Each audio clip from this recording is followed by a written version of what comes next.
Well, hello and welcome to West Coast Prospectors Homestead. Look at this absolutely gorgeous June morning here on the Oregon coast. Not a cloud in the sky, got a strong breeze. We've got the whole beach practically to ourselves on this beautiful weekday. In the winter, our gnarly Oregon coast storms are absolutely fantastic for concentrating gold into these nice, easy to spot black sand bands.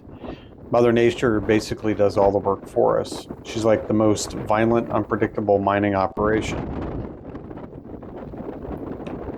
But here's the thing, we can't all be crazy enough to prospect in sideways rain, 40-mile-an-hour wind. I mean, I've tried it, and let's just say my wife wasn't thrilled about me tracking half the beach through the house afterwards. It starts to spread out again.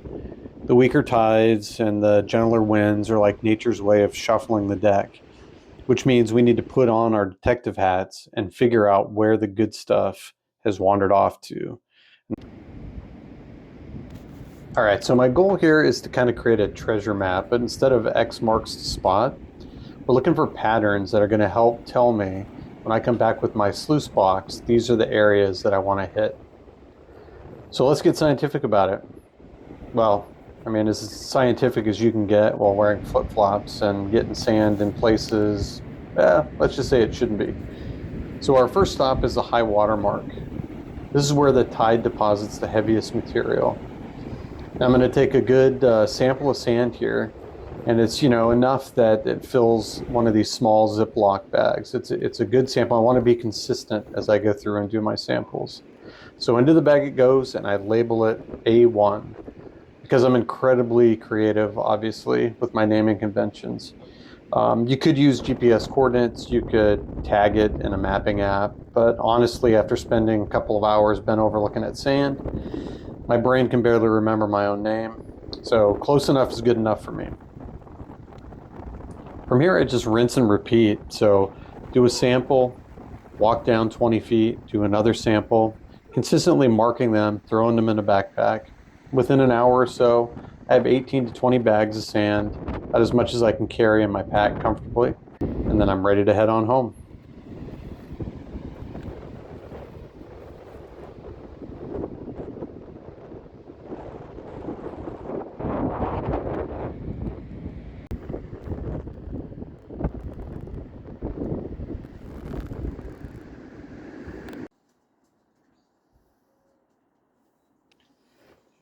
Okay, so here we are back at the shop. I've got the bags laid out on a little workbench here. I've got my pan. I've got a tub to pan it out in. Got a piece of paper to keep track of my findings, and of course, a cold beer. So let's go ahead and get into it. All right, so we're going to start with A1. We're going to drop that into the pan here in a second. But we're just going to systematically work through each of the bags we've got laid out there. And as we pan them out, we're going to look in that pan and see how many colors we've got. And we're going to take that data and put it here on this sheet of paper.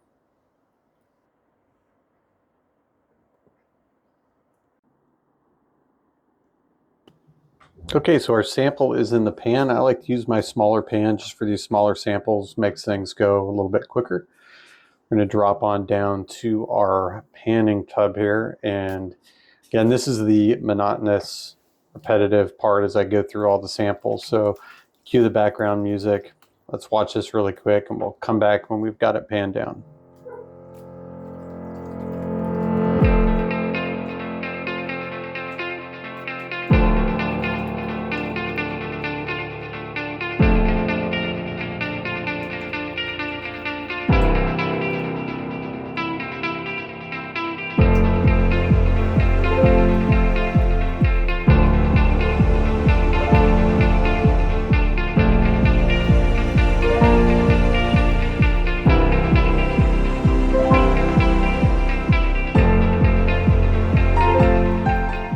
As you can probably tell, this black sand is very heavy and it is very time consuming to work it down to a point where you can see the flower gold. But you do have to take your time, and thankfully it's a small sample, otherwise it would take forever.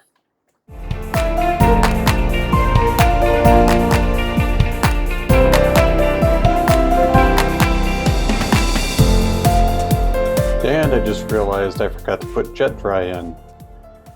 Gold has a tendency, especially flour gold, to float, so you're going to want to add a little bit of jet dry anytime you're panning this down. Okay, I see 1 or 2 small little flakes in there, so we'll count those and mark them down on the sheet for A1. On to the next bag. Well, there was literally almost nothing until finally I got to pan number 10, and boy, was I surprised.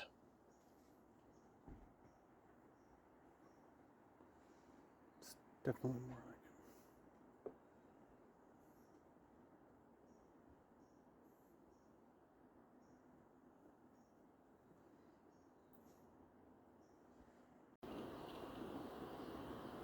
Well, we've got a clear winner.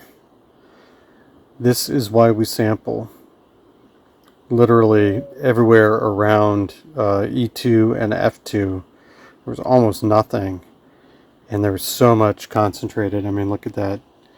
100 and 100 plus in maybe a cup of black sand compared to these other locations. I think we know where we're going. Well, that concludes this beach sampling video. So next time you're out walking on the beach and you see someone with a backpack full of Ziploc bags filled with sand, talking to themselves, counting steps out loud, please don't call the authorities. Just wave and know that you've just spotted a gold prospector in their natural habitat. I hope you've enjoyed this video. If you want to see more of us actually finding these samples, running that sand more at a production level through our sluice, hit that subscribe button and ring bell for notifications. We're hoping to get back out there. It's wintertime now, but I think there's going to be lots of opportunity here on the coast to get out and really hit it hard. Thanks for watching.